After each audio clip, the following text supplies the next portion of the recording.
Welcome to Backstage with Geoffrey Morrissey. I'm your host, Geoffrey Morrissey. It is the first interview of our Boston Calling 2018 coverage. I couldn't think of a better guest to join me. Meek. Buck, thank you so much for taking the time. Thank you. So I'm looking forward to seeing your set today. Who are y'all looking forward to seeing, or who are you looking forward to seeing?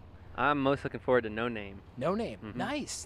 That'll be a good one for sure. Yeah. Will you guys be able to stick around and see some stuff, or do you have to head out right after? I'm sure we'll stick around. I'm looking forward to Maggie Rogers as well, and she's a friend of ours. And we may need to leave shortly after her set because we're flying out really early in the morning for Sasquatch Festival outside of Seattle. Everyone is doing that. So are you playing on Saturday as well? No, we're playing on Sunday. Okay. But we arrive tomorrow to get settled in. Yeah, it seems like the whole lineup's just kind of swapping coasts. Yeah, no, exactly, because I think the Killers are at Bottle Rock. Like, I couldn't imagine one headlining a festival, two doing a jet lag. So yeah. A lot of credit to all the performers here today. So as I was just saying, huge fan of your band Big Thief. We'll be talking a lot about your solo record today. This will be the 5th time that I've seen you guys, and one of the things that I always marvel at is you never play a song the same way. It's true. always a new and original take on your song. So how do you guys sort of change things up? Is that something that you're consciously thinking about, or does it just happen that every time it's a different kind of magic? Oh, it most often happens to us, it seems. Either something accidentally happens and we all kind of run with it, or every once in a while one of the members will intentionally throw a wrench in the gear, maybe. But yeah, there's no plan. Yeah. Do you have a favorite wrench that you like to throw at your other bandmates to sort of throw them off during a song or anything? Well, I like to often just turn on the wrong pedal, guitar pedal, sometimes. There you go. Yeah. Well, there you go. And it creates for a unique performance. I never get tired of seeing y'all. And then so the other thing that I just wanted to ask sort of about that project is everyone in that band is so talented, yet you all have such restraint to not overtake a song by just shredding on the guitar or doing anything like that. Where did y'all get that restraint to just sort of know what the song wants versus just showing off what you can do? Well, I think it came really naturally just with Adrienne as a band. Just with Adrienne's songs, they hold so much space on their own, and they paint such a wide picture, just lyrically and melodically, and with her voice and guitar playing. And I think it was really organic for us all to just follow that and almost make space for that, and try to add dimension, but without distracting the core of the song. Of course, and that's something that I also admired on your solo record as well. Meek, it's the solo record out right now, and then so you took some time off from one of the tours with Big Thief to sort of go and work on this. Were you following a certain vision, or were you just sort of going down the road and see where it takes you? Well, I've been writing these songs for the last few years, and I went into the studio without having many arrangements. We figured a lot of it out in the studio with my band. I think I taught them Ruby and Fool Me and Cannonball, a couple other tracks, like just minutes before we recorded. So we did not have a plan, but I was very careful to pick, to build a band of musicians that I trusted with my life, because I find that often the most magical experiences musically happen in that moment. But of course you need to be prepared for that with your, whatever you might bring, and so I put a band together that I could really trust and let go of that, Nice. Yeah. Well, there you go. And then part of that band is, of course, Matt from Twain, and your own brother. So how was that sort of getting to play with them? How did that all sort of come about?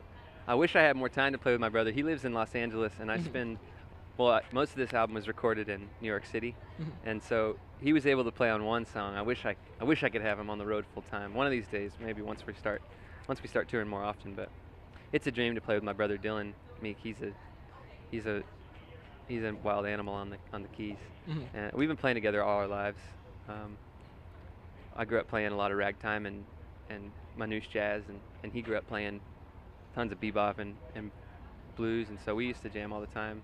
Actually, with our black lab, we had this old black lab named Pepper who would sing along to the piano, and I swear she would sing in a pentatonic scale. And she'd start barking at us as soon as we stopped. It was hilarious. So we played a lot as kids, and playing with Matt is always a dream. He's one of the most musical people I've ever met. He is, and he's like indie's best kept secret right now. I can't wait for him to hit the stratosphere. He's an amazing sideman too. I mean, his Project Twain is one of my favorites on earth, but he's played in a group called the Low Anthem. Hmm. Played saw and many instruments on that project, and he's played in Spirit Family Reunion, which is another group of my friends, and he just adds so much to whatever he does. Of course, Yeah. of course. And the other boys on the album, Austin Vaughn and Adam Brisbane, are just my heroes. Adam Brisbane is my guitar hero, Mhm. and Austin Vaughn is an unbelievable drummer as well. Well, there you go. It's a good group. It makes a good album. But I have to ask, did Pepper have a favorite song? Was there one song that Pepper just wanted to sing the blues. just wanted to sing Yeah. the blues, as any good dog wants to? And then so I want to ask you about a track, Maybe. And you, in sort of your description of this album, said that you would change one of the lyrics Sure. in the second verse lyric to "Raised by hounds with human horns." How often does that happen, that you've recorded something and then you look back on it, you went, I wish I had done that better, but then it was too late to fix? It happens every so often. Actually, the first EP I put out was on Bandcamp, called Live from a Volcano, with a song called Sam Bridges, Mhm. which had 4 verses, and then I ended up cutting the third verse out completely. I ended up feeling like it was a stronger song without it, and then I re-recorded it on my second EP, and it's happened. I'll probably re-record Maybe at some point. I don't regret it. I just, moving forward, I will sing that new lyric live, and There we go. We'll have something Yeah. to look forward to when you stop at the Great Scott on June 7th. That will be a great show there. And then another song I wanted to ask you about was Ruby, and I'm going to read the description of that for our listeners who haven't gotten it.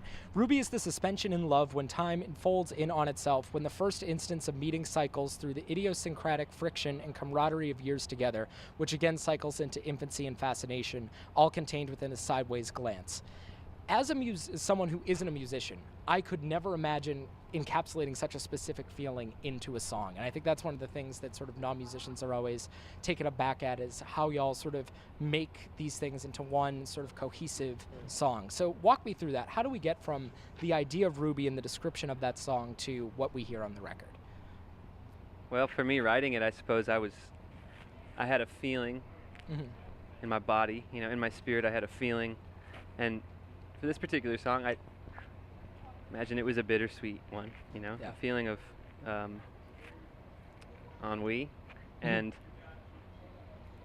the guitar has always been my outlet for emotion, of course, and so with that tune, as most, I just picked up the instrument and try to let that feeling go, I suppose, let the steam out, and the lyrics came later. The lyrics came a couple hours later, Mm-hmm. which is usually the case for me. Mhm. I'll just kind of externalize whatever emotion is happening, and then the story usually just kind of sinks into place.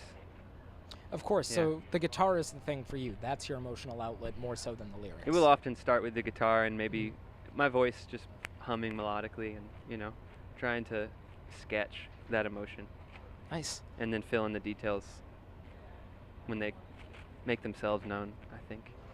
Well, what you're doing, it works. And then this is a festival, Boston Calling, that is held on Memorial Day weekend. So we like to ask one question to every artist that we chat with every year. Since it is Memorial Day weekend, what is your first or favorite memory of music in general when you think back? Good question. I think my first and favorite memories of music, I'll give a few. Okay.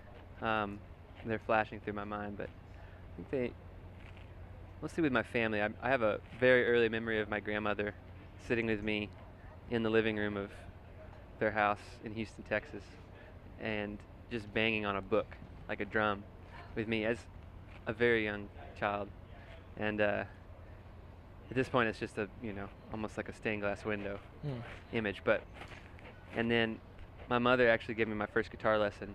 She wrote beautiful songs as a younger woman, and she taught me one of her songs that she sang in French when I was maybe five years old, Mm.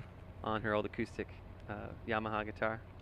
And then my dad he's a glass artist, and he was just always cranking classic rock in his studio, which was on the first floor of our house growing up in Houston.